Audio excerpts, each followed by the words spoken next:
نبی کریم علیہ السلام کے پاس ایک نوجوان داخل ہوا. اندر داخل ہوتے اس نے فٹافٹ ایک بات کر دی.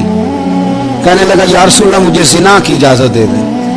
نوجوان جب کوئی ہو جاتا ہے تو اس کی سوچیں جوان ہو جاتی ہیں.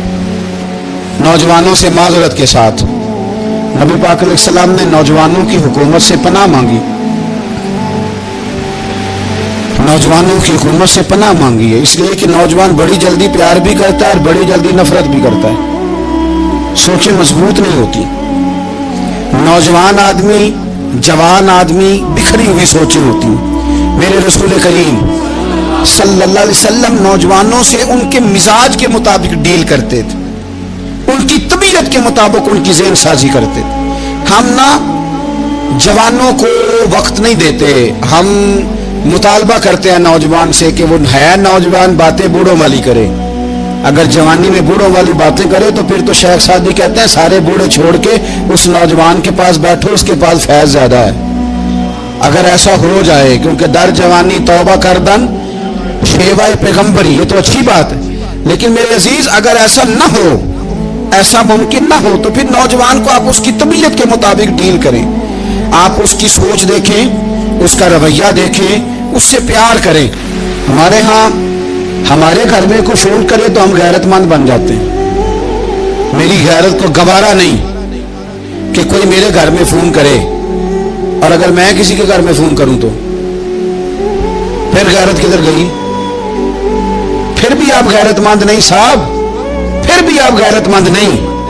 اگر آپ کسی کے گھر فون کرتے ہیں تو آپ غیرت مند نہیں, تو یاد رکھیں اگر آپ یہ حرکت کر رہے ہیں تو پھر آپ کو بھی تھوڑا احساس ہونا چاہیے نا. نبی کریم صلی اللہ تعالی علیہ وسلم سے اس نے کہا مجھے زنا کی اجازت دے دے. حضور فرمانے لگے آگے آ جاؤ. حضرت عمر کہتے ہیں مجھے بڑا غصہ تھا, میرا دل کر رہا تھا اٹھوں اور 2 تھپڑ ماروں اسے. طریقہ بات کرنے کا مجھے بڑی اچھی طرح یاد ہے. ایک دفعہ نا مسجد میں ایک بچے نے نا آدھی بازوؤں کی شرٹ پہن کے نماز پڑھی. ایک بابا جی نے ان کو نا منع کیا, کہنے پورا کپڑے پا کے آیا کر, پتا نہیں تمہیں. وہ کہنے لگا, بچہ کہنے لگا نماز ہو جاتی ہے, بازو آپ فولڈ کر کے ایسے کر کے بڑے بازو فولڈ کر کے پڑھیں گے تو کراہت ہے, لیکن ویسے بھی آدھے بازو والی شرٹ میں نماز ہو جاتی ہے, لیکن اچھا عمل نہیں. اچھا یہی ہے کہ آپ کے بازو پورے ہوں. تو بزرگ ان سے کہنے پورے کپڑے پہنو, کہنے لگا بھائی ہو جاتی ہے نماز, میں بھی تھا. تو مجھے انہوں نے کہا جی حضرت صاحب بات سننا. میں نے کہا جی حکم. کہنے لگے ان کپڑوں میں نماز ہو جاتی ہے؟ میں نے کہا جی ہو جاتی ہے. کہنے لگتا ہے منڈا چودھری آتا ہے, منڈا لگتا ہے چودھری آتا ہے. فٹافٹ اسی وقت انہی پیروں پہ میں کہا جی ہے واقعی چودھریاں کا بچہ, لیکن مسئلہ یہ ہے کہ دین چودھری کے لیے بھی وہی ہے اور غریب کے لیے بھی. تو آپ اس بچے بیچارے کو اندر آنے تو دیں, اس کو مسجد میں داخل ہونے دیں, انشاءاللہ کپڑے بھی ٹھیک پہن کے آ ہی جائے گا. لیکن ہم نے تو ذہن بنا لیا ہے کہ ہم نے اپنی مرضی کے مطابق لوگوں کو قابو کرنا ہے. ہم لوگ لوگوں کی ذہن کے مطابق اترنے کو تیار نہیں, بس سارے میرے مطابق چلیں. یہ تو بات کو پیشوا کرے گا, مقتدا کرے گا, وہ بھی سمجھائے گا. رسول کریم علیہ الصلوۃ والسلام لوگوں کو جبرن نہیں جھکاتے تھے, حضور دلائل دیتے تھے. نوجوان بچوں کو موقع دیں, انہیں سمجھائیں, انہیں قائل کریں, ان سے پیار کریں, ان کی نفسیات کو سمجھیں, اس کے مطابق ان کے ساتھ آپ ڈیل کریں, پھر آگے بڑھیں. عورتوں کے بارے میں میرے نبی کریم علیہ السلام نے بڑی نصیحت فرمائی ہے. محبوب کریم فرمانے لگے عورت ٹیڑھی پسلی سے پیدا کی گئی ہے, سیدھا کرنا چاہو گے ٹوٹ جائے گی. کہ جیسی ہے اس کے ساتھ ویسے ہی گزارا کرو, اس کی نفسیات کو سمجھ جاؤ. عورت تھوڑا سا چاہتی ہے کہ وہ کھانا پکائے تو اس کی تعریف کر دی جائے, تو بھائی کھڑی ہے صبح سے بورتی خانے میں, 2 لفظ بولنے میں کوئی حرج ہے. اور اگر کبھی نمک زیادہ ہو بھی جائے تو کیا خیال ہے, بیوی جان بوجھ کے زیادہ ڈالتی ہے, اس کا شوق ہے کہ اس کی انسلٹ ہو. ہمارا رویہ اتنا سخت ہوتا ہے, بعض اوقات اتنا تکلیف دہ ہوتا ہے کہ اس سے جذبات کو ٹھیس پہنچتی ہے, مزاج میں خرابی آتی ہے. تھوڑی تعریف دیکھیں, عورت چاہتی ہے تھوڑا سا کہ میرے خاندان والے, میرے سسرال والے میری تھوڑی عزت کریں, تو وہ اگر سارا کچھ چھوڑ چھاڑ کے آ گئی ہے تو اس طرح ہم اپنی بیٹی کے لیے ذہن رکھتے ہیں عزت کا, اگر تھوڑا اس کے لیے بھی بنا لیں گے تو میرا خیال ہے کوئی حرج والی بات. ہم نا لوگوں کا خیال رکھنے کی بجائے لوگوں کو چڑھاتے ہیں.